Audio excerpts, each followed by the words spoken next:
buongiorno, benvenuto.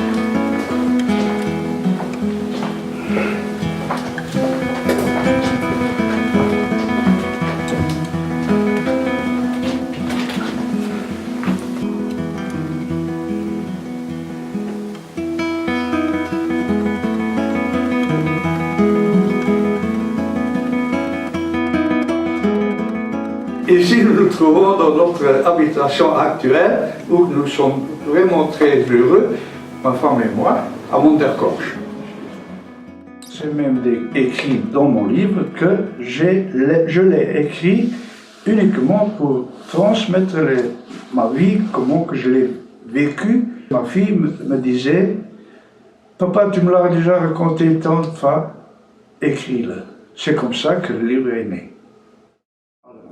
Je commence avec Fiuminata parce que mes parents étaient de ce pays-là, mon père. Et alors, vu que j'y suis allé à l'âge de 5 ans, ça m'est resté tellement dans la mémoire que j'ai voulu commencer par là. Mon père s'est sauvé de par là à cause du fascisme. Il aurait peut-être encore resté là-bas, mais à cause que c'était devenu insupportable avec ce régime-là qu'il a dû s'échapper.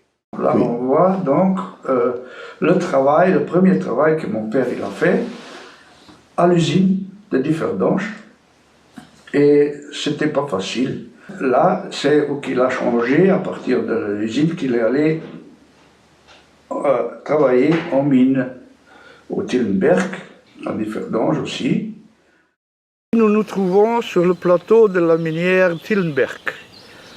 Nous voyons ici devant nous les réservoirs d'eau. L'eau venait à partir des galeries bien froides. Elle était pompée dans les réservoirs pour après être menée au bas vers l'usine pour refroidir les eaux chaudes. Là, nous voyons la maison où que je suis né. C'était une des plus hautes maisons de Differdange, Haus Bolezzo. C'est un nom de commerçant de Differdange très important à ce temps-là. Et jusqu'après la guerre encore, c'était encore vraiment une des plus grandes maisons alimentaires et aussi de confection. Celle-ci est la maison Bolezzo. Il lui appartenait tout le bâtiment à partir de là jusqu'ici dans le coin. Ici dans le milieu, cette maison jaune, c'est où que je suis né, en dessous du toit. Par exemple, au Wangert, à Differdange, il y avait plein d'Italiens. Au Fußbahn, là où il y a le Bolezzo, c'est un autre quartier, là où que je suis né, il y avait plein d'Italiens. Ici, nous nous trouvons devant la maison Bartocchetti, où que nous avons habité pour un certain temps. Et nous y sommes venus parce que mon père, comme ça, il avait peu de route à faire pour aller sur son travail, parce qu'ici, il y avait un sentier qui allait directement à la mine de Tillenberg où il travaillait. Nous nous trouvons ici, au Oberwangert. Ici, nous nous trouvons dans la rue Lachière. Et ici, c'est la maison numéro 20. C'est la maison la première que nous habitions après le Oberwangert.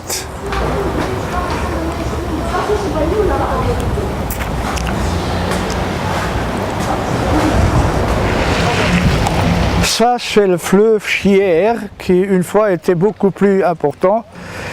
Il venait par ici et là, au fond, il entrait souterrainement et il traversait tout le territoire de l'usine jusqu'à la fin de ce territoire, et là, il le ressortait. Donc, jusqu'à ce que, avant la guerre, on était bien harmonieux, tous ensemble, mais à partir de la guerre, encore à cause du fascisme, on souffrait même ici. Ici, nous nous trouvons devant une grande ferme, laquelle, au temps de guerre, les propriétaires ont été mis au champ de concentration et ils ont mis à la place un Allemand fanatique, lequel gérait toute l'affaire. Il était tellement fanatique qu'il a même mis un canon à 4 becs ici au milieu de la cour pour abattre les avions ennemis, comme il disait. Dans cette maison, en temps de guerre, il y avait un petit paysan, lequel nous vendait les œufs et aussi le lait.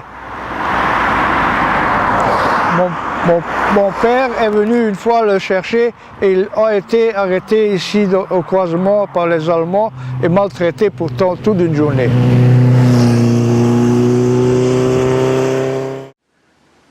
Moi je n'avais aucune idée, mais j'avais toujours aussi l'intention d'aller dans le commerce. Alors là on a commencé à travailler comme les fous et ça s'est agrandi tellement qu'après on avait un commerce de boissons avec 300 exclusivités pour le Luxembourg et région. Et donc, toujours en boisson, et ça c'est le commencement. Ich will doch ein paar wieder so, weil ich die ganz froh, dass der Silvio das Buch da geschrieben hat, auch wenn es nicht immer einfach war, und wir zwei auch hier am Stau gesagt haben, muss das dort sein. Aber das reüssiert und ich bin froh, weil dann ist das etwas für die Zukunft, für die Kinder allein, die nicht gewusst haben, wie schwer das früher war, heute zu leben.